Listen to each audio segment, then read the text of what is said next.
Hello, welcome to this week's podcast for Iconic Wealth for Women. One of the things that I really love about this podcast is inspiring women that no matter where you are on your wealth journey, things can change quite rapidly if you get the right education, support, and you take action. And today's guest, Stephanie Taylor, is a definite accolade to this belief. She didn't start her wealth building journey until the age of 45, yet in 6 years with property, she is now a property investor with a multi-million pound portfolio, which includes things like flats, HMOs, and commercial property. We're going to get into some of that shortly. She's the co-founder of the award-winning rent-to-rent business, HMO Heaven. She's a co-founder of Rent-to-Rent Success, which has inspired thousands of non-traditional investors to get started in property. She's also the author of the best-selling book, Rent-to-Rent Success, and the host of the top 1.5% podcast, Rent-to-Rent Success. Seeing the theme here, aren't you? Winner of the Inspirational Women Person of the Year 2021. And she's featured everywhere on things like BBC, Telegraph, Business Insider, and much more. So her mission is really very similar to mine. It's to impact others around the world, literally creating and growing their wealth. So welcome, Stephanie. We've heard what you've achieved now, and I'm so excited to have you here. It's a pleasure. So thank you for joining me on the Iconic Wealth for Women podcast. And before we go and get into what you've done now, and obviously I've introduced you that way to share how quickly you can change what you do. But first, let's go back to kind of where you got started a little bit. What was your turning point? How did you take control of your long-term wealth? Yeah, Kylie, it's great to be here. We were just saying before the camera started rolling, I love that you're doing this Iconic Wealth for Women, because I think that a lot of the times we as women don't identify ourselves maybe with that word. Or in my case, I was just working and I would have felt grateful if I bought my own house and left it at that. I had a bit of savings. I really thought stocks and shares was another world for other people. And when I was younger, it was another world. You actually needed to have a significant amount to invest. You needed to have the services of a broker to be able to invest. And what's happened in the last few years is that anyone can invest, and it's a simple process. But I started off, my formative years, I was a teenage mom, very tight income, and self-esteem also kind of low. And so that was my starting point. And from there, just getting to what many people would regard as just the normal, having a professional job, I did university part-time while Alex was little. And then when he went to school, I went full-time to university and graduated and got several degrees because it worked. It was flexible when Alex was at school. And then after that, I got on the work, and I thought it would be amazing, and I'd have this fabulous corporate job and we would be so comfortable. But of course, then it's longer hours and the money wasn't that great just for me, just starting off. And I eventually came to, a few years ago, when I was working in financial services, did have a decent level of income by then and felt quite settled. Brilliant. That's fantastic. So what was kind of the reason? So obviously you had a very solid, secure sort of corporate space. Yeah. And I know my journey was very similar in the corporate space. And it was like giving that up, like what made you decide to go, okay, I'm in this kind of safe corporate space. I've built myself, like you said, a good solid security. I think that's what people talk about, security in corporate, which I don't believe anymore. But you've done all that hard work to get a good career. You've got yourself in that situation. What on earth possessed you to now go down the route of property like you have done now? What was the reason behind it? Well, when I look back on it, I think I'm so grateful that she had that bravery, because there was nothing really to support it. So I'd always been I hadn't really even thought, oh, I could have a business. I could invest in property. I could invest in stocks and shares. I kind of knew in my logical brain, yes, this is open to all people, even you. But in my deep inside me, that wasn't how I identified. And so what happened was, I was getting ready for work. I lived in Bristol, had a lovely flat on the harbour side, and my mum called me one morning while I was getting ready for work, and I she wasn't very well, so I was a bit worried about her, but I was also worried about getting to work on time. I was doing a presentation that day, which I was worried about, and I didn't really give her my full attention on this call. And it ended up one of those, where they start saying, "Oh, sorry to bother you. Oh, I know you're busy," and things like this. And Mm. so the call ended. And then in the afternoon, I was sitting at my desk, I overlooked the harbour, and I was just congratulating myself, basically thinking, "See you, Steph, that presentation went so well. See when your manager said this or whatever. Aren't you amazing? You needn't have worried. You can calm down now. You can breathe again." And then in the middle of all these thoughts that are coming up self-congratulatory, I thought, "Oh, but what about mom?" And then it's like it hits you like it's a physical punch in the belly. And I was just like, oh gosh, yeah. I can just imagine her just waking up and needing to reach out to somebody and just needing someone just to say, "It's okay, mom. I love you. Everything's gonna be all right." And she's just waking up on her own, not feeling good, maybe a bit scared. And I could see in that moment I wasn't there for her. And it kind of had that realization, the bank will be absolutely fine without me, but my mum won't. And also, who do I want to be? What woman do I want to be? Do I want to be the woman who's there with her family, or do I want to be the woman who worked an extra day at Lloyd's Bank? Not to say you shouldn't put in your best for your work, but as I looked towards my future, I thought, how could I be more flexible and not have to be here at work? Oh, I really love that, Steph. You give me goosebumps. I've just got goosebumps with that.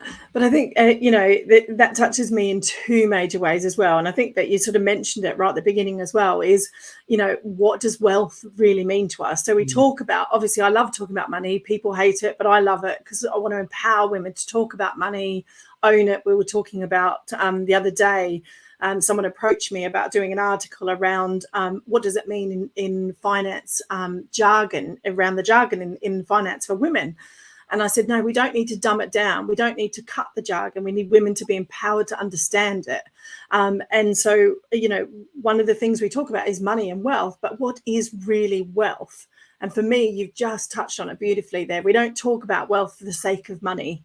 We talk about wealth for time, to be with our family, to give back, to do things with. So, that is just truly inspiring. So, so what did you do? Did you ring mum and go, "Hey, mum, guess what?" Like, did you make a split decision, or did you just go, "Do you know what? I need to think about this," or, "Oh, I've lost your camera then." Oh, Lost you on camera. That's a bit weird. right. Just a moment. It flickered and then you went off. Yeah, There I've you got a go. loose connection, I think. That's okay. But what was yes, mum. What did I make a decision straight away? I became very decisive. Oh, because sometimes I'm not decisive, and but I became very decisive, and I think hopefully my camera will stay on. Part of it was I just thought, you are 45. You have thought about these things before, but you've always dismissed them. And I realized it's just fear. And I thought, I don't think I can be like Richard Branson or Alan Sugar. I don't know why we have to think that they're both men as well. I thought you had to be part of this Oprah. Oprah. Yeah.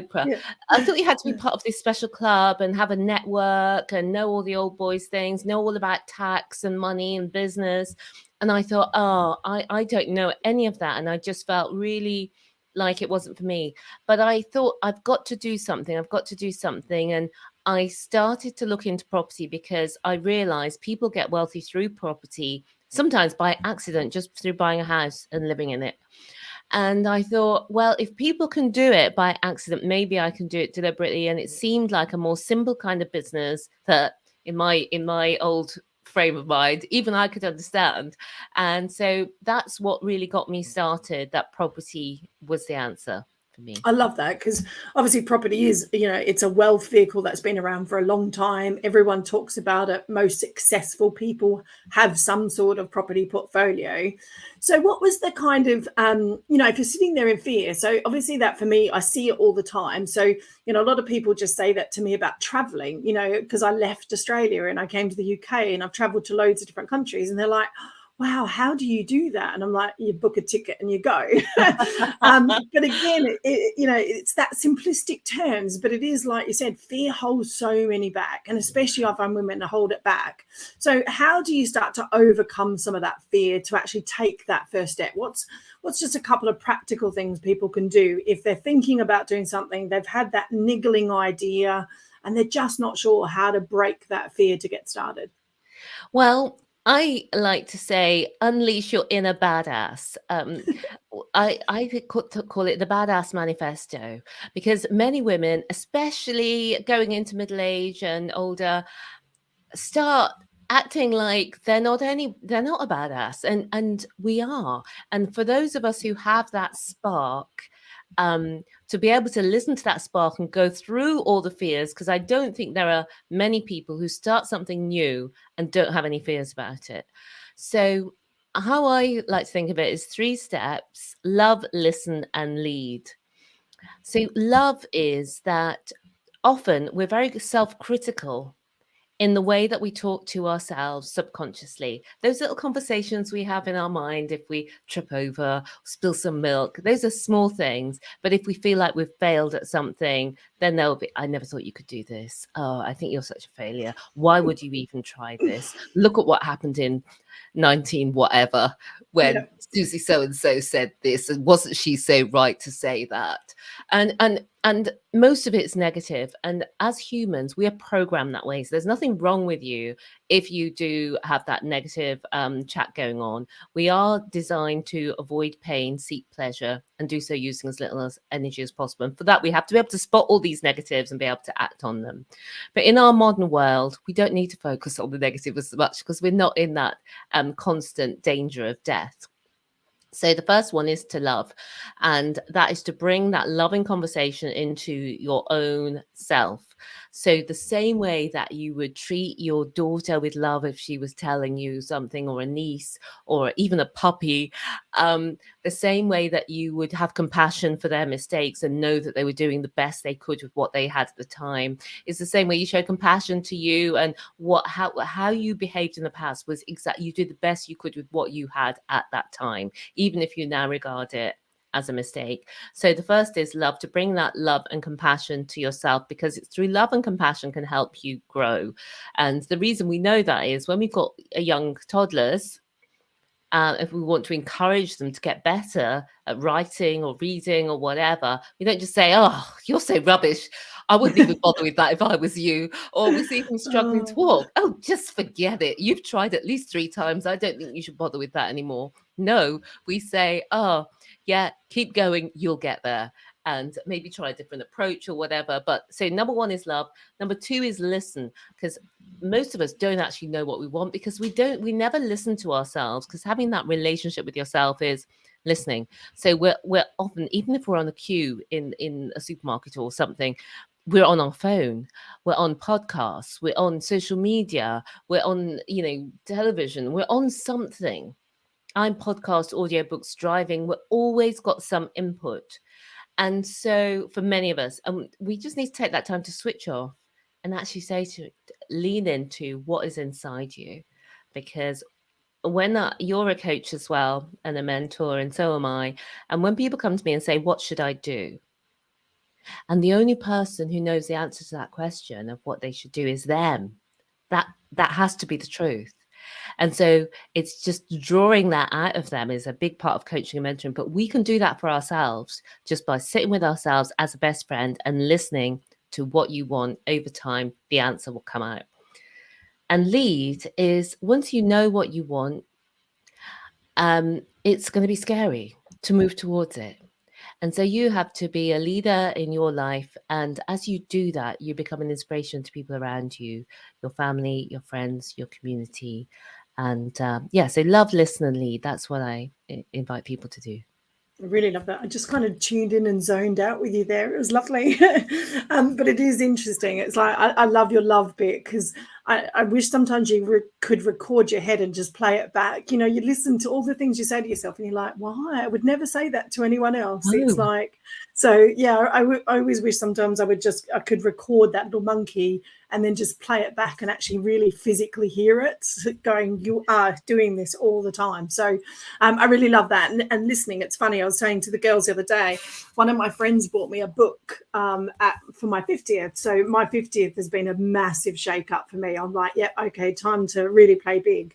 And but she bought me a book, which I can't show on camera because it's rude, but because it's got swear words all over it, but it's got me into colouring in. And it's really fascinating. So I went and bought 3 other books around colouring in at the moment. And that for me, like a zone out mental shift, like you said, giving myself space where I'm not on technology. I can just get lost in an hour, and the thoughts that come up afterwards, the creativity, it's like you said, you know, lots of people go for nature and go for a walk and things like that, and it's like, yeah, I've found a new secret passion to the side is but I'm finding, like you said, because I can sit there and listen and then be on my laptop, be on the computer, have the TV going in the background, and I just don't ever zone out. And this thing is just like taking me to a whole new world. It's fascinating.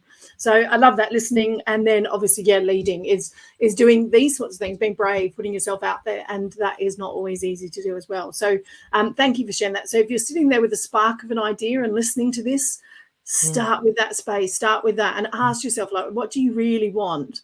I love that question, because especially as women, we never really ask ourselves what we want.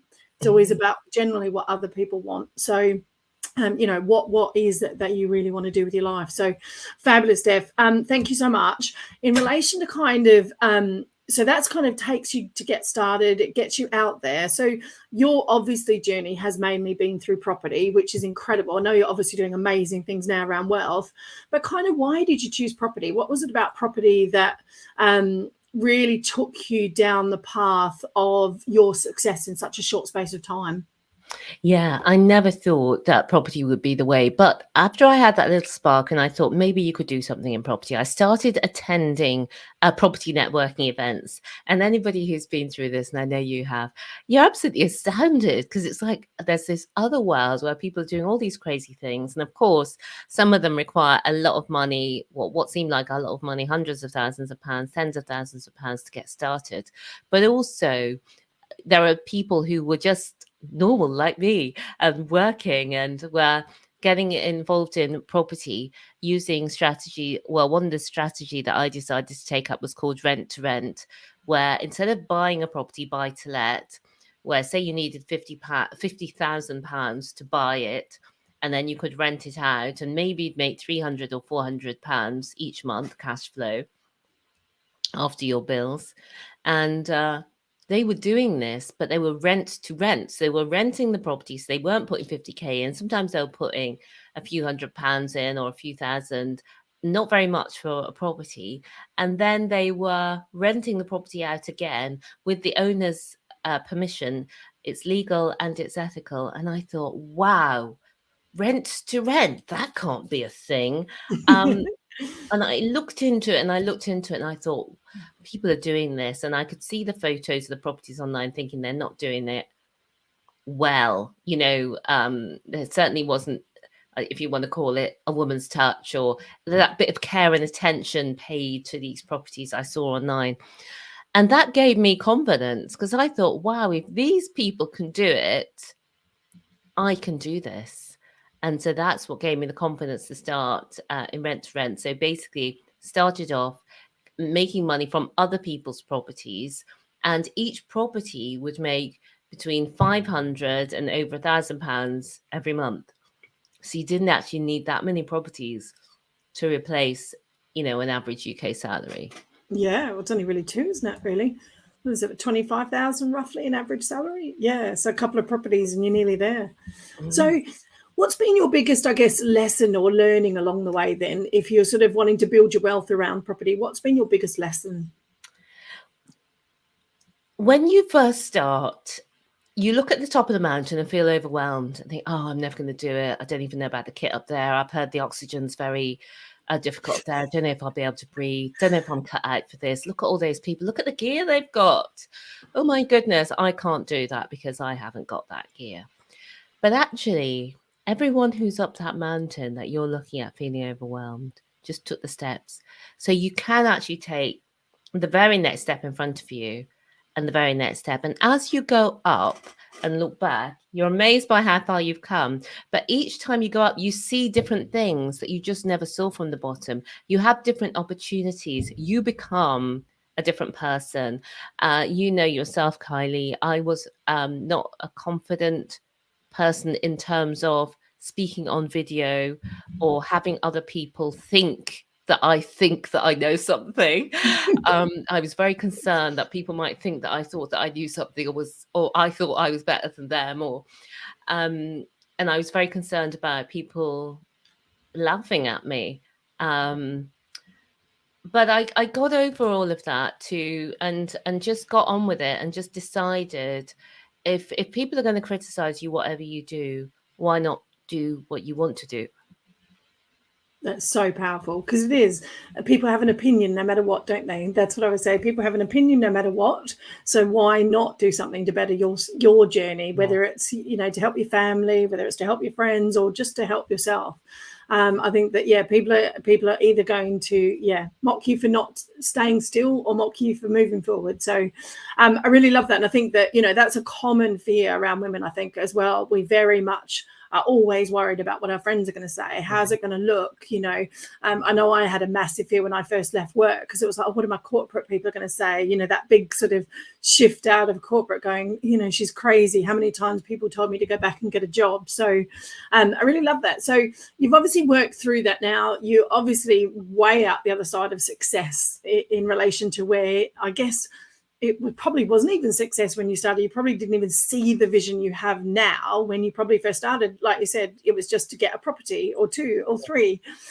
Whereas now you've built this incredible success. So let's talk about kind of some of that. I think that, we're here to inspire women to kind of go, look, you can take the first steps. There's so many wealth opportunities out there for you. But what does it look like to be slightly on the other side, starting to think about the bigger vision at the moment? What's some of your, I guess, proudest moments, like, in your journey now? It's honestly, Kylie, it's an ongoing process. From the person I was when I started, and just starting out and creating that property management business, and making money with that and doing a good job and becoming well known in our area.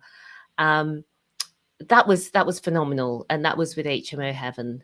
And then we started telling other people, oh, do you know what? You can do this. It's not a scam. You can do it really well. And we did that ethical approach to rent with rent to rent success. And we wrote the book. And I know that you're writing a book right now, and it's going to be published very soon. And I'm excited to be part of that. Iconic Wealth for Women. And our book, Rent to Rent Success, had a great impact on us as well, because it spread the word to thousands of people. It's in the top 10 on Amazon for UK property books.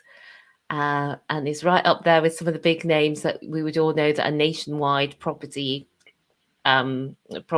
training companies.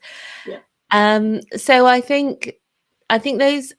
But the thing that I love the most, because we started buying properties, that was it. We started buying properties, blocks of flats, commercial properties to convert into flats. And after a while, we said to ourselves, my sister and I, we do it together. We said, well, what are these properties for? Because we're in our 50s.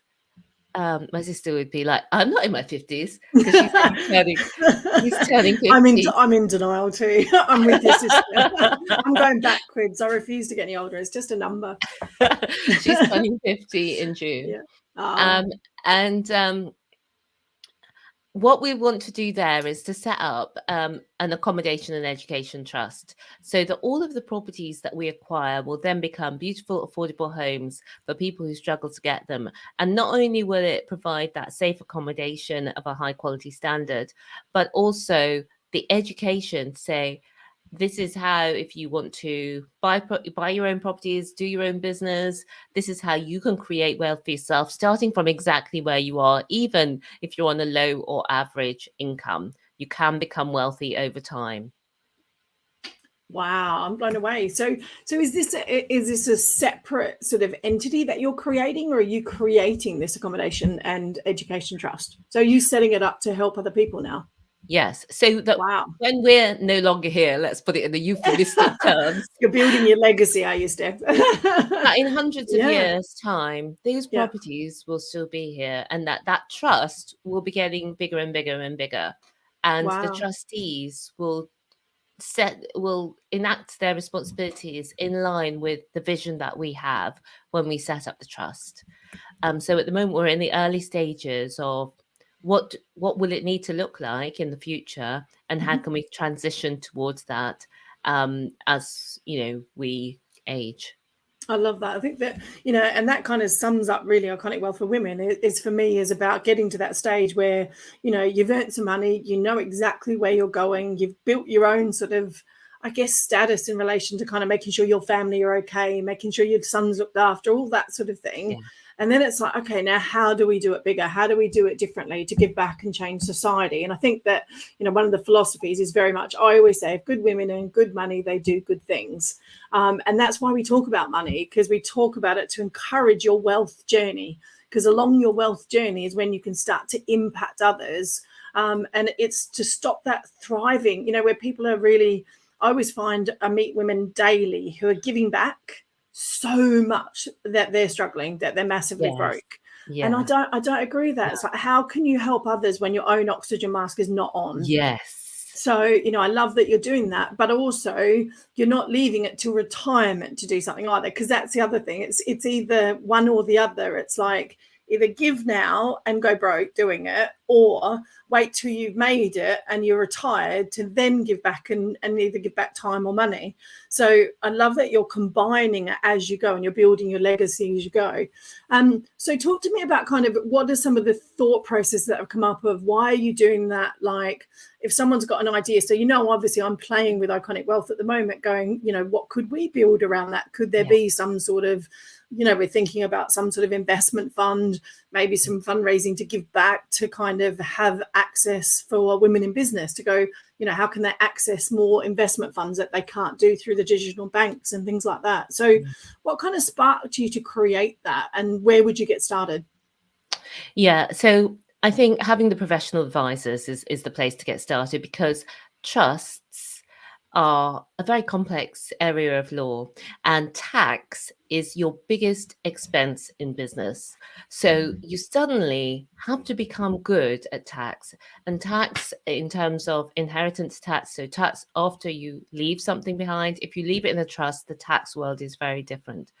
So our first step is to work out what our vision is, which we've worked out at a high level, which I just explained to you. That's going to be an accommodation and education trust for people who struggle to find beautiful, affordable homes like we did. And the second, so that's our vision, and then we need people to help us to do that. So for that, we need tax specialists, we'll need accountants, and we need trust specialists. And you'd be surprised how many, because of the expertise, you do actually need to speak to different people. One person often can't give you the whole picture. Brilliant, fantastic. And so how did you kind of come up with the why? What kind of prompted you to create the vision of beautiful, affordable homes? Is it a gap that you've seen in the industry, or, what have you noticed? Why Yeah. that? What upsets me is that, well, first of all, my own experience is that when I was younger, and I had my son when I was young, and I remember walking into a letting agent looking what I thought smart, although I suppose that should be irrelevant.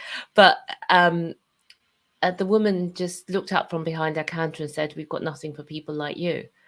And I know, and I never forgot that feeling from that day. You know how sometimes you hang on to a negative, but I kind of agreed with her that I was worth the nice properties that she had. And so I just want to be able to do something, because the government has made it very difficult for private landlords to take on what they call social housing, to provide social housing like they used to, for a lot of different reasons, which we won't go into.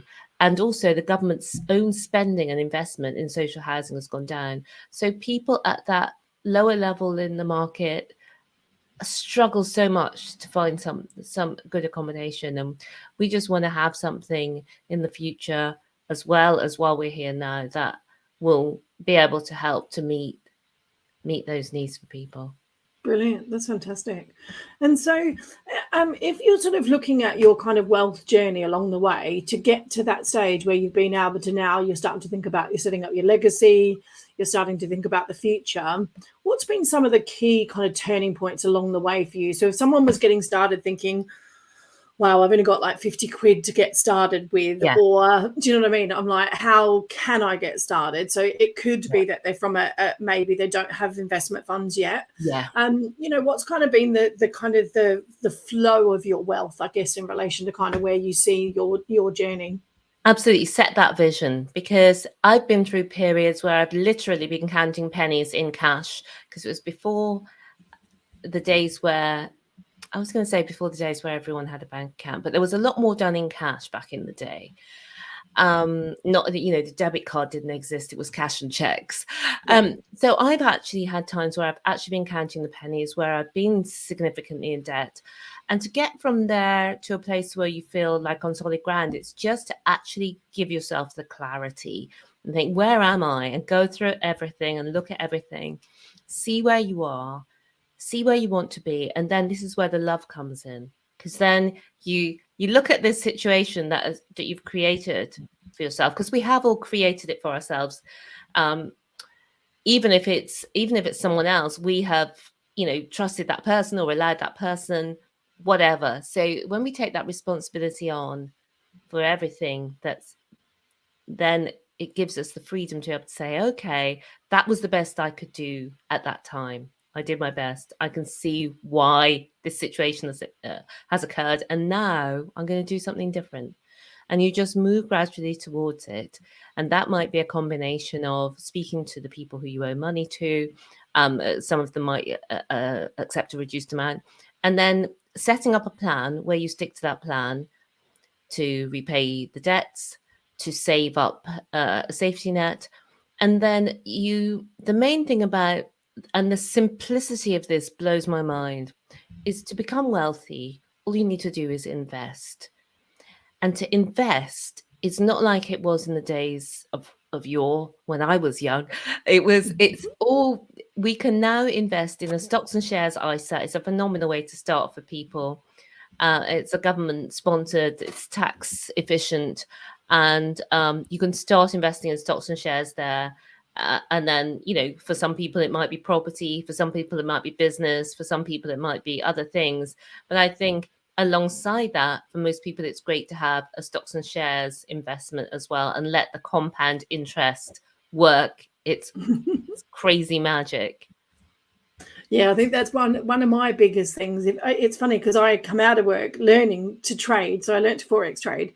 But it's one of the things that I wish I'd done so much sooner. So, you know, it's one of the things I highly encourage, especially with people with kids. You know, if you have children and you're thinking about going, how are they going to be able to pay for their education? How are they going to be able to maybe get their first property? Is start a small investment fund. I can't, you know, just putting that extra 20, 30 quid a month in that comes out before you even know it's out. Yeah. And that's the thing. I only really got into them about 3 years ago, and it's crazy. I look back at my journey and think, oh my God, how much further would I be? But again, it's the little things. So like we talk about, you know, can you miss one takeaway and put 20 quid away? You know, it's like, can you do something that just adds to that pot of money every month and just let it sit and let it stay there? And like you said, let it compound and grow. And obviously, you know, if you're sort of looking at something like that. So I learned this through Anne Wilson from the Wealth Chef. So that's how I got started with them, because she used to talk about index trackers all the time. And I was like, what are these bloody index tracker things, you know? So if you've got any tips, like where would you get started investing like that? What sort of things should they look for? Obviously, we don't give advice on here. So, guys, if you're listening in, just a bit of a disclaimer. I should have a disclaimer on this somewhere, really. This is not investment advice. No. This is our own experiences and our own education. You obviously need to go and do your own education as well. But yeah, kind of what prompted you to get started in the investment, and what steps would you take? Yeah, so I think for us here in the UK, a stocks and shares ISA is a great way to start. You can start them. There are various different online platforms where you can start them. It's easier than opening a bank account. I personally have used Vanguard. I get nothing extra for saying that. It's been proved very simple, but there are lots of other options. And within Kylie's Iconic Wealth for Women, you can find out more about what the other options are. But you go in there and you save money every month, even if it's only £1 to start off with. It gets you into that. And as you see your money building, you want to invest more and more and more. And honest to goodness, you do not miss the money. If your mortgage or your rent went up, you would just pay that amount and you wouldn't be thinking about that money. And it's the same when you invest. You're actually investing in your future. And let me tell you something fun, Kylie. I've always been quite sensible. I never thought of myself as a car person. I actually drive a Nissan Juke at the moment, which I chose because it's sort of middle sized. I could pay it all off in one go. And recently, we decided, both of us, to get new cars. My sister had a car that she'd owned for 17 years, 17, a Mercedes. And a Mercedes CLK, but it looked like it was 17 years old. And anyway, she's now got a new car, a Tesla Model S, beautiful car, red with cream interiors. And I'm just in the process of buying a Porsche. And nice. Yeah, and they're both. I was hoping you were going to come out with something classic. Yeah, well, yourself, yeah. I was kind of limited because we're buying electric cars because it's very tax efficient through the business to do that. And you wouldn't believe how much more tax efficient, like tens of thousands of pounds compared with if we buy a petrol car in our own name. Yeah, so it's so different. You know, your identity is constantly expanding as you're on this wealth creation journey. As you see yourself, I never saw myself in that way as somebody who, I know it sounds so silly, as somebody who drives a sports car, or specifically a Porsche. Isn't that amazing though? And I think that's the thing as well. I think we need to celebrate, like you said, as women, quite often we don't celebrate our successes. It's like you said, it takes a lot for you to say that, doesn't it? That you're actually now buying a Porsche, which I think is amazing. But how many times do we not celebrate our success either? So we don't share it sometimes. So I think it's fabulous that, and I love that she's gone for the Tesla. I am in the middle of looking at an upgrade. It's funny because when I moved to Milton Keynes, I went straight into lockdown, didn't I?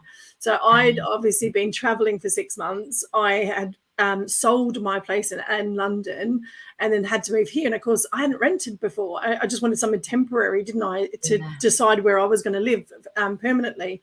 And of course, I'd never rented. So I had to put down 10 grand's worth of rent because I had no backup, because I'd only been in my business a couple of years. I had no they were like, you've got no security. And I was like, oh my God, I didn't even think about it. So, of course, I literally, at the time, I'd come back traveling for 6 months. I had £1 grand left in my account afterwards and went, I need a car. So I literally bought my car for £1,000. It's a little Nissan as well. It's a Vauxhall, sorry. And it's the most reliable car I think I've ever had. So I keep looking to upgrade at the moment, and I go, oh, but it's so reliable, the poor little thing. But I'm definitely at that. I need a luxury now. I'm like, okay, you've done your job. You got me through when I first moved to Milton Keynes. But it's funny when you have those little stories and anecdotes of like where, I just never thought about renting because I hadn't rented for 5 years because I had my own house. But I wanted something temporary. Then we got into lockdown and got stuck for nearly 3 years. So I was like, okay, I'm with this car still. Why has it hung around? So I love that. But I think that there's a couple of things there. So I got started with Hargraves and Lounsden. So if anyone knows those guys, again, very simple to set up. So I love that there's different things. And yeah, we are looking at creating a basic wealth course in the actual community so that we can start to talk about these sorts of things and what type of investments we're doing. Yeah. I love that now you're having some fun with it as well, Steph, because I think that you've grown so much so fast over the last 4 or 5 years. I think it's wonderful you're acknowledging some of your own success and actually now in that position. I know it's a tax benefit, but it's also, I think, a self-worth benefit. You know yourself now. And I think that's where I've watched you change so much. You know, you've blossomed through your journey. And I know you're making a massive impact on others. It's incredible what you're doing to help others. And like we always used to say, it's the ripple effect, isn't it? It's that, you know, you change one person's life along the way and you know you're doing really well. And, you know, you've changed thousands of people's lives now. So if you could share kind of one tip around building your wealth, what would it be?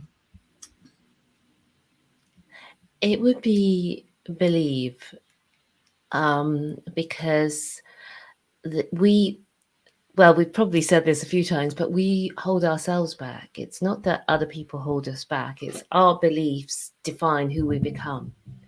If we believe that, you know, we'd be lucky to own a house, then we feel lucky when we own a house. And maybe that's okay. That's okay. Because one point I haven't made during this is your truth is your truth. When you listen to yourself and have that conversation with yourself, you might find you're absolutely contented with where you are and that you love your life exactly as it is. And that's fine. And you don't want anything more. Or you may decide you love your life as it is, but you also want more. And both are fine. So my wealth building tip would be, believe that what you want is possible for you.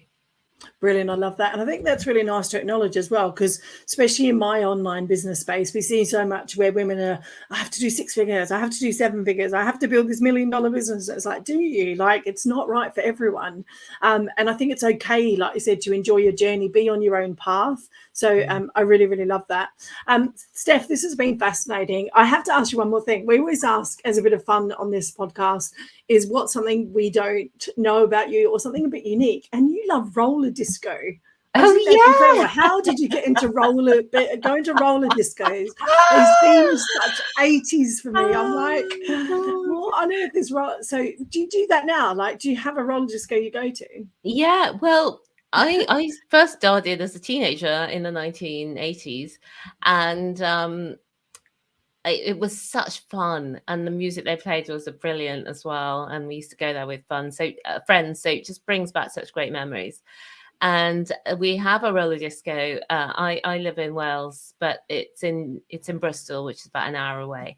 And so so I go over there from time to time and just relive those moments. I On love wheels. it though, because that's the other thing, isn't it? Sometimes we can get all so serious about business, and we hope that, you know, we hope by listening to this journey today, you've not only picked up some tips, but, you know, you've kind of been inspired. I think, you know, for me, Iconic Wealth for Women is all about starting conversations. It's being in a safe space, it's being a safe environment where you can start these conversations. If you're interested and you want to find out more, then you've got these incredible experts around us to be able to do that. It's like a safe space to do that. But also it's about having some fun along the way. It is about, you know, when women get together, you know, when we do things and live life, wealth is about enjoying your life at the time. So I love that. When I saw that, I was just like, I have to ask Steph about roller disco. I'm like, it's crazy. I thought I was mad getting into colouring in, but yeah, I really, really love that. So Steph, as usual, it's been a pleasure. You're an incredible inspiration to so many women around the globe, and other, obviously not just women, but definitely for me, you've been one of my inspirations. Watching you change and grow over the last few years has just been amazing.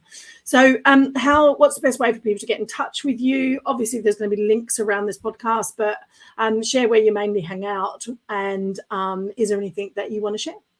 Well, I just want to say thanks to you, Kylie. I love what you're doing with Iconic Wealth for Women. And we didn't touch on it in this podcast today, but you were really fundamental in us moving and starting to teach what we learned in Rent to Rent in the Rent to Rent Success Kickstarter program. And you helped us go from having that idea to having an online program and being able to tell people about it and to be able to work with people. So I just want to thank you for that.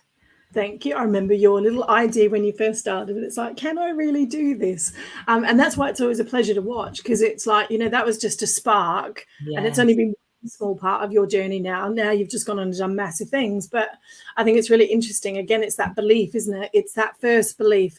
Can I really teach this? Can I really show this? And Yeah. I hear that a lot. I'm not the expert. And it's Yes. like, you don't need to be the expert. You need to just be able to help people take those steps to get them to where they want to go. So I really love that, because you trusted me too. You were one of my first kind of done with your clients, and it Oh was my exciting times. And and look at where you are now.